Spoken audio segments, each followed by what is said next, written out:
What's going on, guys? Ben from JK Gear and Gadgets. Welcome back to the channel and welcome back to another video. In this episode, it is time to upgrade and install new shocks on my Jeep Wrangler. Now, what did we go with? For those of you that have been watching the past videos, you probably already know. We went with Teraflex Falcon 3.3 Piggyback shocks.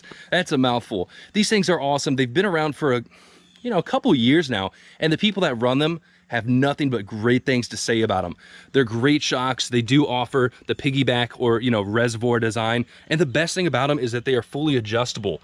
We have 3 settings, 1, 2, and 3. 1 being the softest, 2 being medium, and 3 being nice and firm. Now, within that second zone where we're at now, we can actually have little micro adjustments. So we can have a medium soft or all the way up to a medium firm. We have 8 adjustment settings within that medium setting. So that's really cool. But why am I upgrading? What's wrong with my current shocks? Let's check them out. I've been running the Bilstein series shocks for about 3 or 4 years now, and they've done all right. I'd still recommend them. They're on the higher end of the budget shock spectrum. In the front, I've been running the Bilstein 5160 remote reservoir shocks, and they are decent, but they're nowhere near the best. Now the rear, I'm running the standard monotube 5100 design, and I've actually blown through a bunch of those. It's pretty crazy. So it seems that the Bilstein shocks, their lifespan is about 3 years. I'm hoping to get a lot more out of these Falcon shocks. Let's go ahead and take a look at these shocks up close and compare them to what I've been running in the past. So as you can tell, here's our normal Bilstein monotube shock. Nice small little body, tiny cute little shaft that you can actually tell is bent. Yeah, that has a nice bend to it. Did that at Roush Creek Off-Road Park. And that's one of the great things about these Falcon series. As you can tell right off the bat, the shaft is so much thicker. So it's gonna resist bending. It's gonna take hits a little bit better than your standard shock will. And the bigger the shock body, the diameter, the more fluid they can fit in there. It's gonna be more resistant to fading over, a lot of bumps on the road. Off-roading, it's gonna keep it cool and perform a lot better. So what's the benefit of having adjustable shocks? Why not just get a shock that's gonna do good for all over? My biggest thing is that the weight of your Jeep is constantly changing. If I'm going out driving just myself, I'm the only one in there, the Jeep's gonna be a little bit lighter so I can run a softer setting. But when I start loading up with cargo, with passengers, it gets a lot heavier, and that soft shock is not gonna perform the same as it did without that extra couple 100 pounds of weight. That's where these shocks come into play. We can stiffen it up and get that ride quality back to where we want. Another big thing is that it takes the guesswork out of it. Do you want a soft shock? Do you want a hard shock? Maybe you don't know. With these, you can change it up pretty easily and you don't have to go out and buy another set of shocks. So that is enough talking.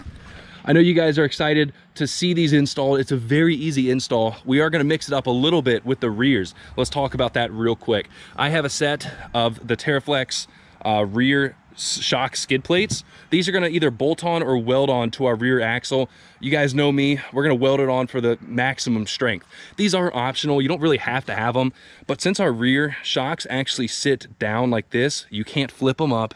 Totally, messes with how the shock rides. This is going to be exposed to rocks, tree stumps, anything off-road. Falcon does design these to take a good amount of abuse, but I don't think they made them to withstand the abuse that I'm going to be putting through my Jeep. Most of you know I'm going on like a 2,500 mile cross-country trip to the Power Stop Trail to SEMA. I'm excited to see how these ride on the road and handle off-road. So let's get started with the install video. We're going to start with the front. They are pretty much bolt in. Let's get started.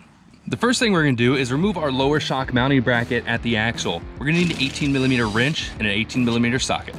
We're then going to go ahead and remove the upper nut holding the shock onto the frame. Some shocks have a little key for an Allen wrench to hold it from spinning. And depending on your inner fender liners, you either have to remove them or maybe you can just wiggle them out of the way to get access to that bolt. It's a good idea to go ahead and spray these with PB Blaster a few days before you start this project to make the nut come off easy. We're gonna go ahead and install our new shocks. There's a few things to note. The reservoir is gonna face to the rear of the Jeep and the shocks are marked right and left. There's also this little tab here that's gonna attach into the shock tower of our frame.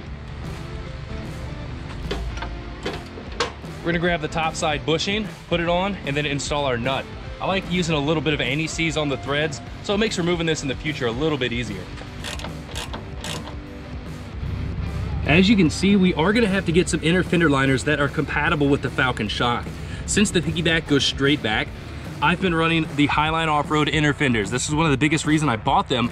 Aside from the good looks and tire clearance, it allows us to run a Falcon shock. It is really close, I will say. If we do get any vibrations, we're just gonna put a little bit of electrical tape or double-sided tape up against the shock body and the inner fender liner. If you don't want to buy new inner fender liners, you can either cut out a hole of your current ones, run no fender liners, or modify your stock ones. It's now time to go ahead and attach our lower shock mounting bolt. We can do that in two ways: raise the frame of the Jeep, or try to muscle the shock up and slide our bolt through the hole. As you can tell, the install for the front shocks is extremely easy. It's directly bolt in, didn't take but 10 or 15 minutes. We're gonna go ahead and duplicate the exact same steps over on the driver's side. But first, I wanna show you a few differences between my old Bilstein reservoir shocks and the new Falcon shocks. Obviously, there's a big size difference, not only in the body of the shock, but also in the shaft. This is a lot thicker and it's also a lot longer. The Falcon shocks that I went with, the 4 to 6 inch lift, have a shock travel length of 12.3 inches. What that means is that this shaft body is 12.3 inches. So we're gonna get a lot more flex with my Jeep compared to these old Bilstein shocks. But there's a few things to note before you just jump to the longest travel shocks on the market. Make sure you have enough room for up travel as well as down travel. If you're only running a 2-inch lift and you decide to go with the 4 to 6 inch lift height shocks that have 12.3 inches of travel, you're gonna sacrifice a ton of up travel. You might only have this much of the shock showing at ride height. So in my case, I'm already running a bunch of bump stops. I have about 4 to 5 inches of up travel with my lift setup. So these shocks are gonna work great. If you don't know anything, if you have no idea what I'm talking about, I'm gonna try to make a video in the future about how to figure out your shock stroke length that you need, how much bump stops you should run, and how to measure and find all that info out. But that's a future video when we have more time. For now, the shock is gonna definitely do exactly what I want, ride great, and give us a lot of flex. So let's go ahead and get this side installed.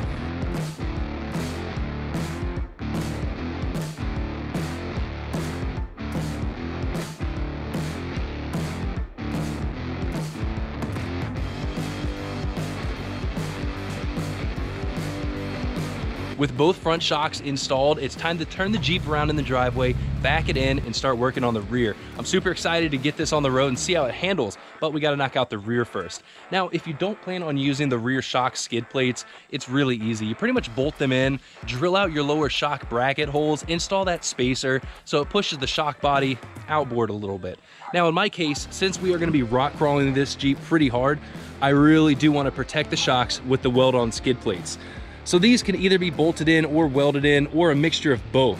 So we are gonna have to cut and grind our lower shock brackets, get these in place, and weld them in. Before you go ahead and do all this to your shock brackets, Teraflex does recommend a minimum backspace requirement for your wheel, because it's gonna put it really close to the inside of your rim. So definitely read their instructions, make sure you play it safe, make sure you have the correct wheel before you weld all this together and find out that something doesn't fit. To make the rear install just a little bit easier, I went ahead and jacked up the rear of the Jeep and installed jack stands underneath the frame. We have plenty of room to work down here now, and our next step is going to be to remove both lower bolts of our shocks as well as the 2 upper bolts attaching to the frame.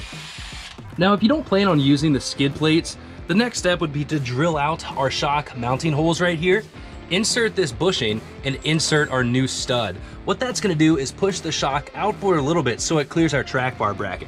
But the big reason I'm using the skids, I really don't wanna rip this up in the rocks, and I really don't wanna destroy a brand new nice shock. Here is the skid plate. As you can tell, it has plenty of bolt holes. It allows us to mount our shock, and we do have a nice little skid here to protect the shock. What we're gonna do is grind off our sway bar tab as well as our shock tab. It's time to go ahead and get this bracket ready to be welded on. Now, since I've done the 14 bolt swap truss kit, this might not look exactly like your rear Dana 44, but it's very, very similar. All we do is clean it up, get it ready to be welded or bolted in, and normally we would use these old bolts. There's holes in the Dana 44 bracket right there, but my 14 bolt swap truss kit doesn't have those. What I did was loosen our nut for our lower control arm, reinstall this bracket, and tighten that down just to hold it in place. Now, this bracket has 3 different locations we can install it in. The stock position, a little bit up, or super high clearance. Now, I've already cut these brackets when I did the swap truss kit. to sit up nice and high, about 2 inches higher than factory. A few things to think about before you do that is, remember, you're taking about 2 inches of up travel away from your shock. So you really need to be careful, make sure your lift height can handle that. And if you really do want that extra clearance, so you're not dragging this on rocks all the time, you can go with the Synergy upper relocation bracket. And this, it raises the upper portion 2 inches. So you still maintain the up travel and down travel, but you get a little more clearance underneath the axle. I'm going in the mid-grade position, right in the middle there. That way I retain a little more up travel. But just like this right here, what we're gonna do is weld this bracket onto our lower control arm bracket. Now that we have the driver's side skid welded on and painted, we're gonna do the exact same steps over here on the passenger side. Got the skid plate installed, welded in, and painted. I am disgusting. I'm covered in metal shavings. I'm gonna pull the Jeep forward, clean up the area, go shower, and then we're gonna come back here and install the rear shocks and then take this thing for a test drive to see how she handles. All right, let's go ahead and finish this project up. I feel like a new man. We are good to go, and I'm excited to see how these things ride.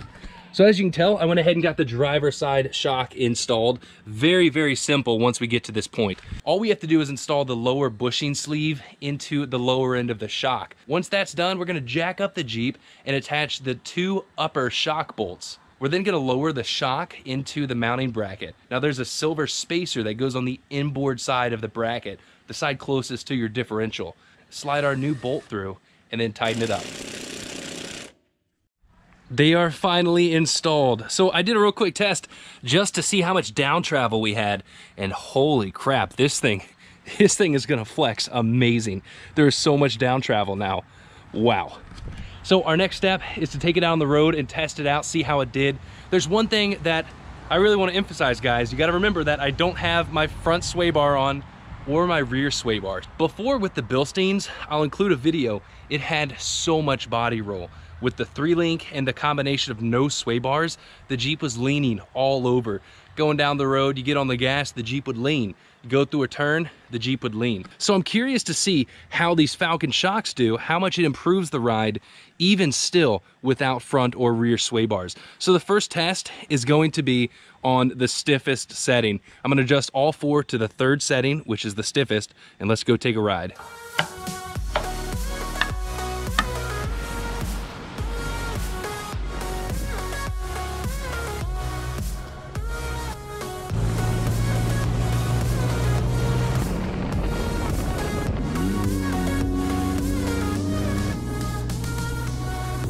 So it's pretty clear that on setting 3, the stiffest setting, even without sway bars, the Jeep has so much control. These shocks so far are really impressing me. So what we're gonna do now is turn them down to the number 2 setting. We'll do right in the middle of 2. We'll do 2 with the micro adjustment to 4. It's definitely a softer ride. It's less bumpy, but I notice a lot more body roll throughout these corners. But then once again, I'm not running any sway bars at all. Just got back from driving the Jeep around, testing out the new shocks, and I will go ahead and say these things are awesome. There's so many different adjustment settings that honestly, it would take, a week and a half to figure out which ones you like best.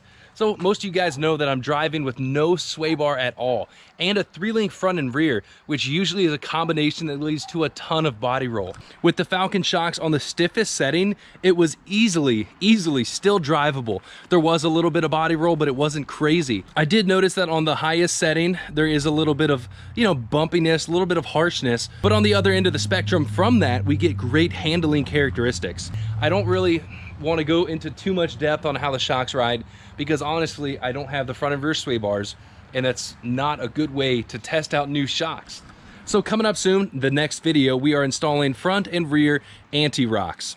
There's a few reasons, we'll talk about that in that video, but overall, I'm excited to see how the new suspension is going to work out. We have the front and rear 3-link, brand new adjustable Teraflex Falcon shocks, and then the anti-rocks coming. I think it's going to be a foolproof combination. It's going to do great all the way out on the trip out west, as well as perform great off-road. So stay tuned for a full review on the trails with that. I think the first few days of the Trail to SEMA trail rides, I am going to do a review on the whole new setup, because there's been a lot that's changed, and honestly, I don't even know how it's gonna do yet. It's gonna be like wheeling an entirely different Jeep. But the Falcon shocks went on really well. I would recommend the rear skid plates. You know, it's something you can add later on, but you can see how easy it would be to hit that shock and damage it. It's an added piece of protection, and it really eases my mind so we don't blow up this shock. Teraflex does have a warranty on these, but if you smash it up against a rock and break it, I highly doubt they'll warranty that. But overall, these shocks are great, and I'm excited to put them to a test even further. Today, you know, we didn't do any crazy testing, but we are strapped on time. Got 4 days until we leave to the trail to SEMA. So thanks for watching, guys. Like always, give this video a thumbs up, subscribe to the channel. If you have any questions about the shocks or anything in general, feel free to drop it in the comments below. And until next time, see you later.